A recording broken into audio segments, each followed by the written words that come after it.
Eu quero saber primeiro como é que você está se sentindo. Mal, provavelmente, né? Muito mal, inclusive traído como cidadão, porque é que a gente sabe, o Lacombe, aproveito para saudar todos os demais, é que nós tínhamos, inclusive eu compartilhei esse gráfico aí com o Constantino, que gosta de números, nós tínhamos desde o primeiro dia das campanhas eleitorais o RT nosso subindo no Brasil. Nós saímos de um abaixo de transmissão, né? Quantas pessoas contaminam as outras. Estava com menos de um, pandemia caindo, veio as campanhas eleitorais, um monte de gente trabalhando sem máscara na rua, 10 milhões de pessoas em 513 mil campanhas. Esse RT sobe até chegar a 1,21 no último dia do segundo turno.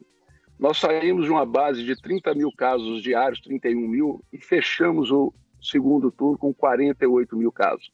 Nenhum secretário de saúde estadual, municipal, que acompanham isso diariamente ou deveriam acompanhar, alertaram para a sociedade que nós estávamos contratando o momento atual. Então isso é muito grave, eu considero isso um crime lesa-pátria, acho que a sociedade deve ir para cima desses números, por que não foram ditos? E aí tem uma questão que nós vimos o secretário executivo falando do fechamento de leitos. Nós tínhamos ao final de dezembro do ano passado, agora, segundo o Conselho Nacional de Segurança de Secretário de Saúde, mais de 20 mil leitos. Fechamos janeiro com 7.717. Fechamos fevereiro, ou melhor, a meio de fevereiro, nós tínhamos 3.817. Ou seja, fizemos tudo para acontecer a tragédia que está fazendo, vitimando um setor que é muito fácil de vitimar, porque por um período muito longo, eu acho que isso acabou, ou deveria acabar, fala, fecha bar que vai resolver. Fechou bar, não resolveu nada. São Paulo é uma pirotecnia de fechar e abrir, e não resolveu nada. E nós temos, por exemplo, o estado do Mato Grosso do Sul, que não fechou nenhum dia e não tem nenhum colapso. Então, a questão é de transparência com a sociedade, de trabalhar com dados e respeitar o cidadão e quem empreende nesse país. Infelizmente, o cenário não é esse que a gente está encontrando agora. Amanda. Somuti, primeiro, obviamente, eu me solidarizo com o setor, com os empregados, com os funcionários que ficam sem trabalhar.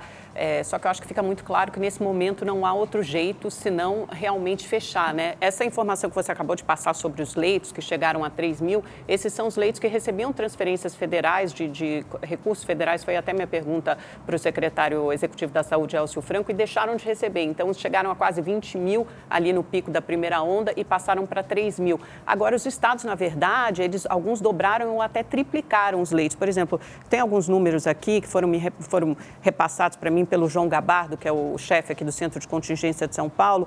Antes da pandemia, São Paulo tinha 3.500 leitos. Agora, São Paulo já tem quase 9 mil leitos. Então, eles ampliaram muito a capacidade. Paraná dobrou praticamente. Rio Grande do Sul também tem hoje 2.100 leitos. Antes da pandemia, eram 1.000 leitos. O problema é que, mesmo assim, com esse reforço no número de leitos, isso são só leitos de UTI, tá? Aos quais eu me refiro, não incluem os leitos de enfermaria.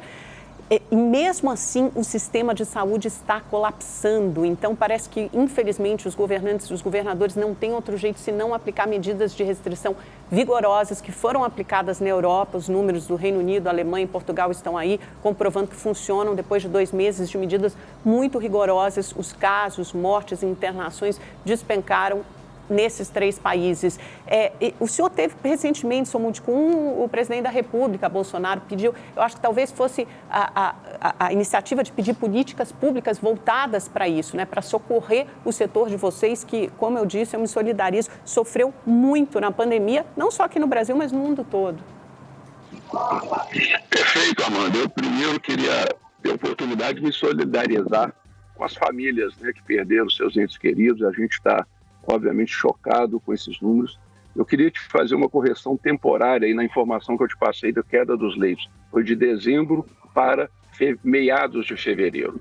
Nós todos sabemos que ao longo do ano o número de leitos foram ampliados e eles chegaram num determinado pico, e depois desse pico, janeiro e fevereiro, quando se tinha informação de que o número de casos estava disparando, nós permitimos a queda. Eu não estou discutindo se foi uma decisão de recurso federal, municipal. O que eu estou dizendo é que faltou transparência com a sociedade.